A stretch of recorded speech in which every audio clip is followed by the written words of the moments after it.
Man, you really can't win 'em all, eh? I'll be honest, this game, even though I can understand why a lot of Canucks fans are frustrated with how it ended, okay, Tyler Myers, is that really a penalty, or is he just being penalized because he's tall? Okay, the team wasn't able to go out there and convert in overtime because they got collapsed in, and it was a 2-on-1, Lars Eller, come on, Demko, you can't stop those 5-hole shots. There's a whole bunch that you can pinpoint about this game as to why it would make you frustrated, but holy. Can we just acknowledge for a second how fun that game was, or at least how fun it appeared to be after the first 20 minutes, because the Vancouver Canucks have just lost to the Washington Capitals 4-3 at home in Rogers Arena, still in the midst of this long homestand, same thing, that they're on right now. Next game against Tampa Bay, so it's not going to get easier from here, but this game against the Caps was one for the ages. It was a really strange game all around in terms of the actual events that occurred, but there was one consistent theme that persisted throughout the entirety of tonight's action, and it's that the Vancouver Canucks, pretty much after the first 10 minutes, really showed up to play. Now, I say the first 10 minutes because it's actually Evgeny Kuznetsov who gets on the board, and he got on the board a lot. He gets himself probably the worst hat trick I've ever seen. I'm sorry to any Washington Capitals fans that are going to get all pissy because I said that, but come on. This is a terrible hat trick. He gets lucky on 2 of them, and the third one, it's just kind of going in anyway, and he happens to be there to bat it in. Anyways, let's talk about this game right here.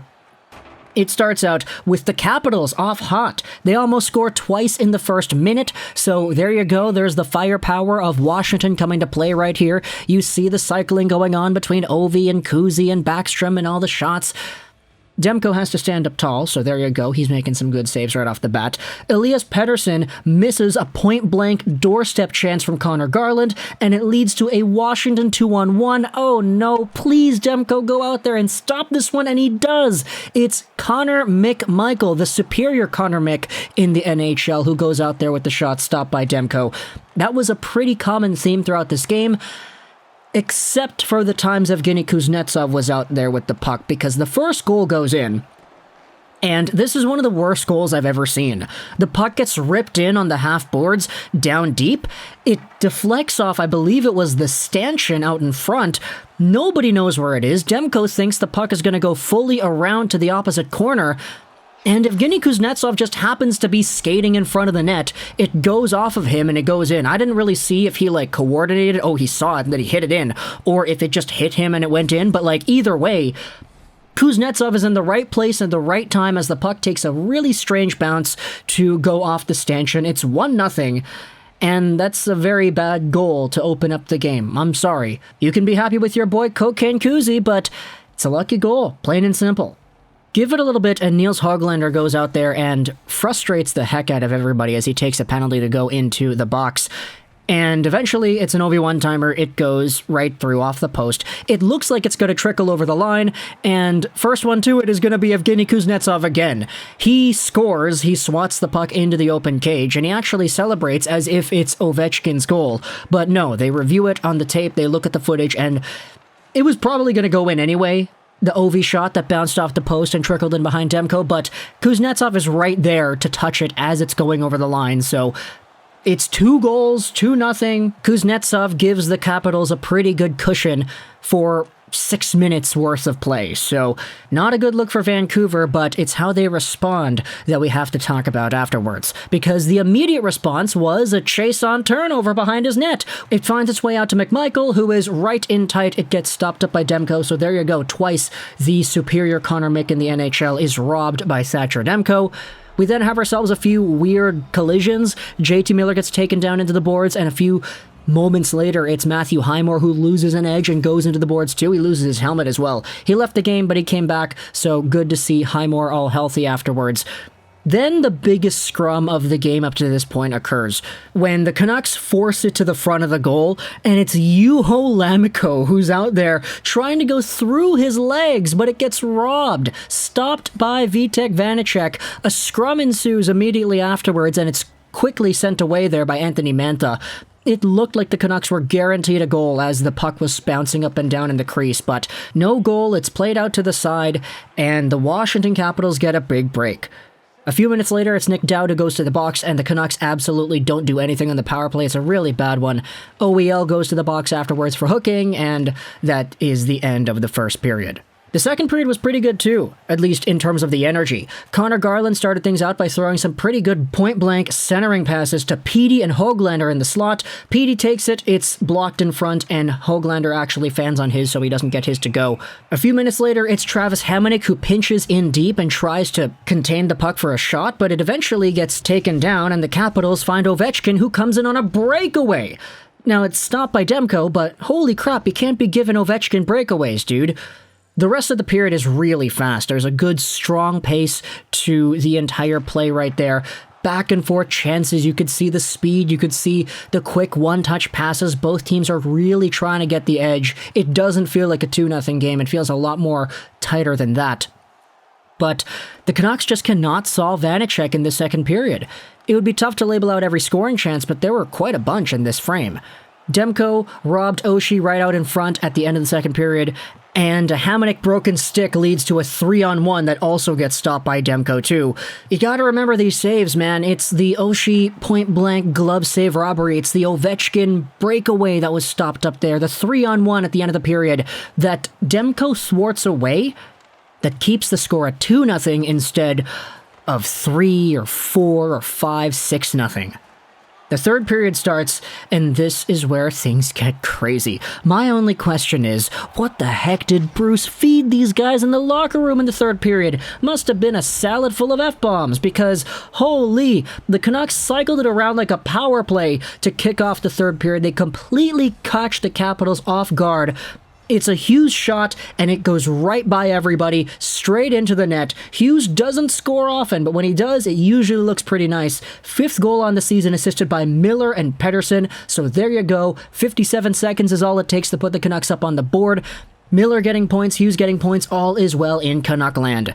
Give it 2 more minutes, and Elias Pettersson draws a penalty as Lars Eller trips him right out in front. The Canucks, they go in the power play, and unlike the previous man advantage chance they had, they actually cycle it properly. Hughes goes to Miller. He circles on the board. Miller to Horvat. He scores. What a beautiful play. The classic setup right there. And again, points on Miller and Hughes. Miller gets his 46th assist on the year. The guy is at however many freaking points he is at this season. He is incredible. Quinn Hughes with his 42nd point on the year, too. Miller actually with his 69th point of the season, so pretty nice.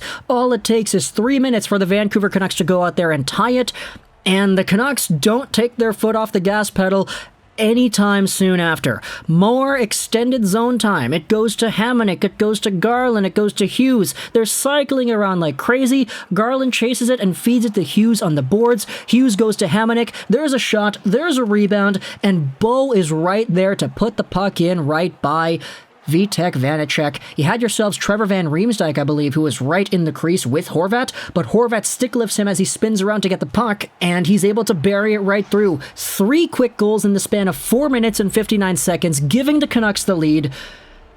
And I'm so proud. I am so proud to watch the Canucks go out there and do what they did. You had Ovechkin having a few more brilliant chances. There was one on the rush where he forced it over to the far side. He fell down. He was kind of hooked by OEL, but Demko made the save anyway.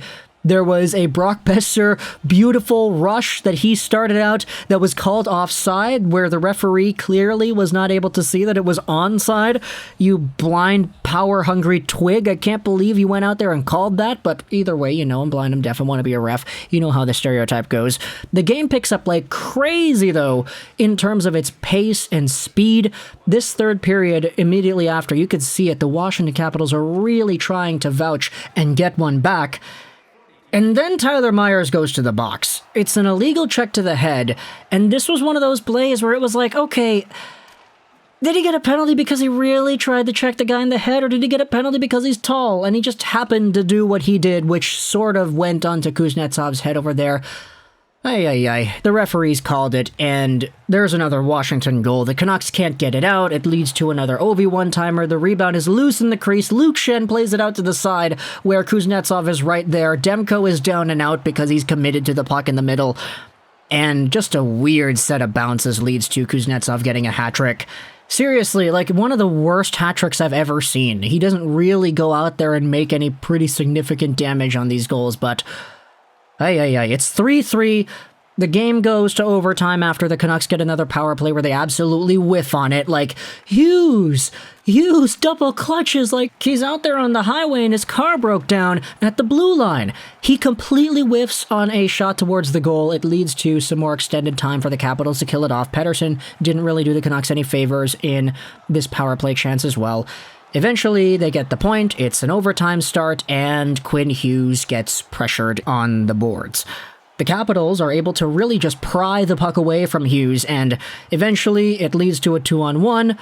Lars Eller gets the pass, he's in alone, he shoots it, he scores it, it's 5-hole. What a disappointing ending to what was a very hype third period for the Vancouver Canucks, but dude, this game just throughout its entirety after the first few goals, so the first 6 minutes, it was an entertaining game. You had pretty much the entire time at least one team going out there full throttle, pedal to the metal. The Capitals might have started out like that at the beginning of the first, but towards the middle and the end, it was both teams really battling hard for it, and Vancouver getting rewarded in the third period with that start. So talk to me in the comments, what do you think about the Vancouver Canucks going out there and getting themselves a point against the Washington Capitals? Next up, it is Tampa, so we'll see how they play then. JT Miller has 69 points, Quinn Hughes gets 3 points, and the Vancouver Canucks here on Pride Night give their fans something very nice to cheer about at the start of the third period. I hope you enjoyed this Viscerage Trolls 99, and bye.